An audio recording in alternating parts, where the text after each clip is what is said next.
You've continued to express that you're disheartened by the characterization of your conversation with Nafisa Collier. Just again, seeking clarity.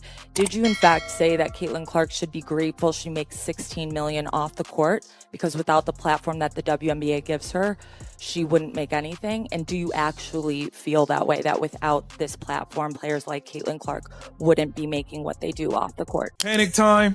Is it panic time? I don't know. The phrase panic time was repeated twice by someone who clearly had no idea how to respond. And there is a reason for that panic, because the WNBA's latest developments are no longer just rumors. This is not speculation spreading across social media, and it is not some critical analysis written by an anonymous blogger with a grudge. According to reports, Caitlin Clark, the face of the WNBA and the player who helped bring the league into the public spotlight, has signed a contract that could completely change expectations for the future of women's basketball. The reason many viewers watching this video have even heard of professional women's basketball is Caitlin Clark. And now, everything may be changing. That is why the word everything keeps coming up.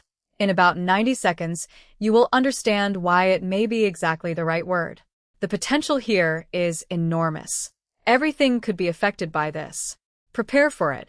And considering what we now know about the recently negotiated agreement, that may be the best three-word summary of what is coming.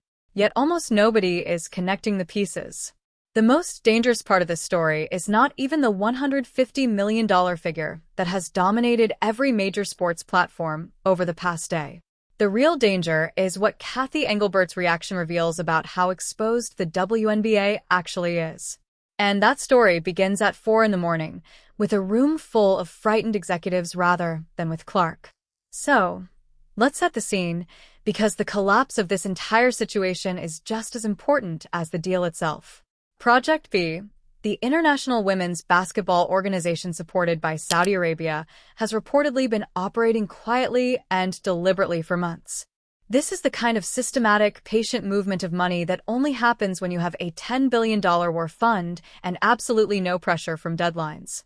Project B was reportedly holding secret meetings inside European palaces while Cathy Engelbert appeared on television discussing gradual salary increases and sustainable growth.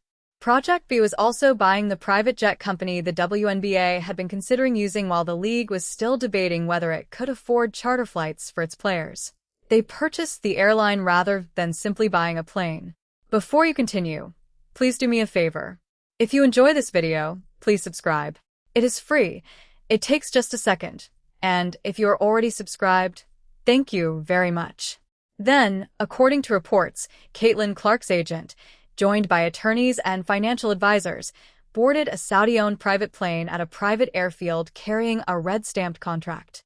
And the $50 million figure that had been circulating online was not the amount written on that contract.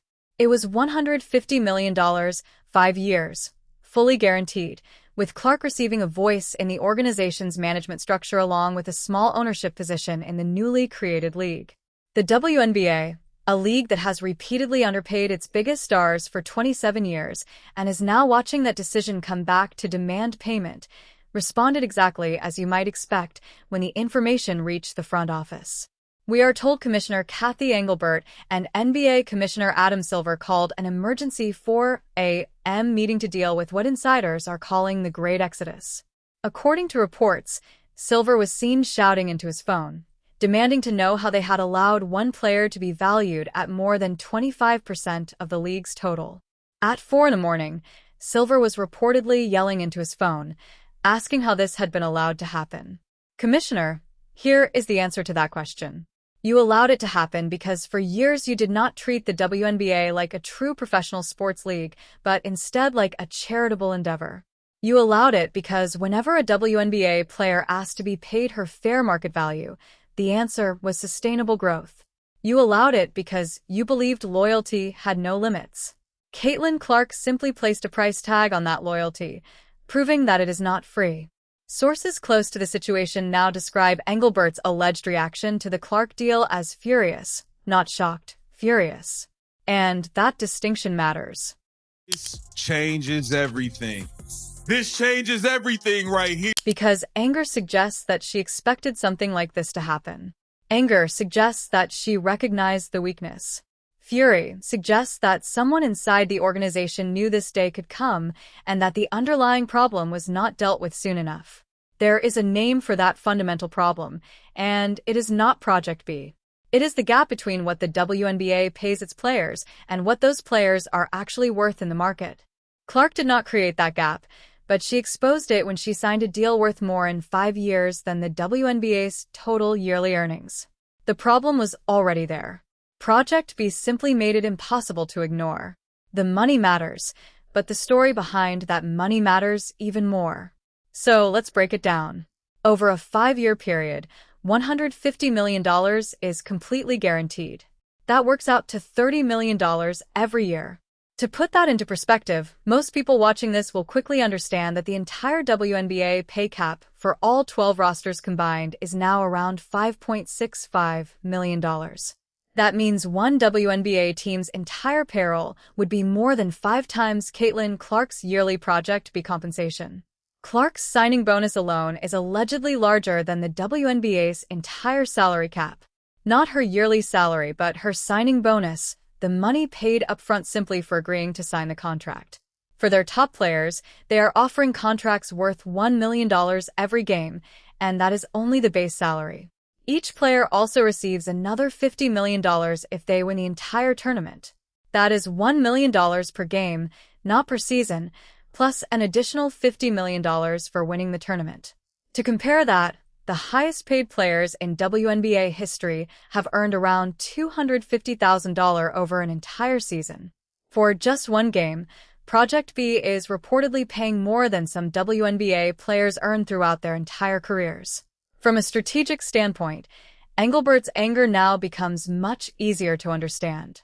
Because the moment Clark's deal becomes public, the reaction is already spreading, which is why sports forums are now beginning to melt down. Every WNBA player approaching the end of her contract will have the same conversation with her agent. She will point to that $150 million figure and ask one simple question: why am I accepting less? According to insiders, people close to the situation say Clark herself believes this transaction will completely change her life. And $30 million a year can change someone's life, not only financially, but also in the way they think about their future. According to her camp's interpretation, she sold out arenas that had been half empty before her debut, helped create a $60 million broadcast rights agreement that the league publicly celebrated, and gave the WNBA its biggest cultural moment in decades. In return, the WNBA put her on commercial flights, told her that the league could not afford to treat its franchise player like a franchise player, and then said, "We think you deserve this." When the Saudi company arrived with a specially built Boeing 747 equipped with a full-size basketball court and spa rooms, according to reports, Clark's camp agreed. Project B players are reportedly living like global royalty inside a golden cage, while WNBA players fight over revenue share crumbs, fly economy, and worry about rent.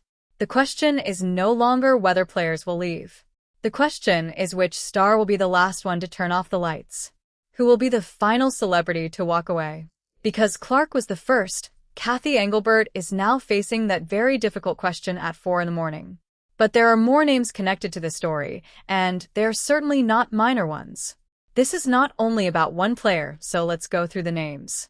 What we are seeing is a methodical breakdown of the WNBA's talent pool, carried out with a level of precision that only seems possible when you have a $5 billion opening budget and a group of talent scouts who have spent more time and attention studying WNBA games than many WNBA executives. Aya Wilson is currently the undisputed best player in the world according to almost every major statistical and analytical measure. She is a 2-time WNBA MVP, an Olympic gold medalist, and the player who led Las Vegas to consecutive titles. If she were playing in almost any other professional sports league on the planet, she would already be earning 8 figures every year. Wilson is reportedly in the middle of talks with Project B, negotiating, not investigating, not simply asking questions. Wilson is reportedly involved in discussions. Stewart has reportedly given up on the WNBA, while Rhee is publicly hinting to her massive social media following that a game-changing surprise could be coming. This could cook unrivaled. This could cook. Perhaps the most quietly heartbreaking part of the entire story is the statement involving Breanna Stewart. Wilson is a player weighing an offer against her commitment to a league she helped build because negotiating is a business matter and part of making a decision. That process can still change. But it is different when someone is mentally checked out. Being mentally checked out means an emotional decision may have already been made. The numbers have been calculated. The conversation has happened. All that remains is the announcement. And when a player of Stewart's level, a two-time WNBA champion, a former MVP, and one of the most complete players the league has ever produced, is psychologically checked out, the WNBA may have already lost her without even realizing it.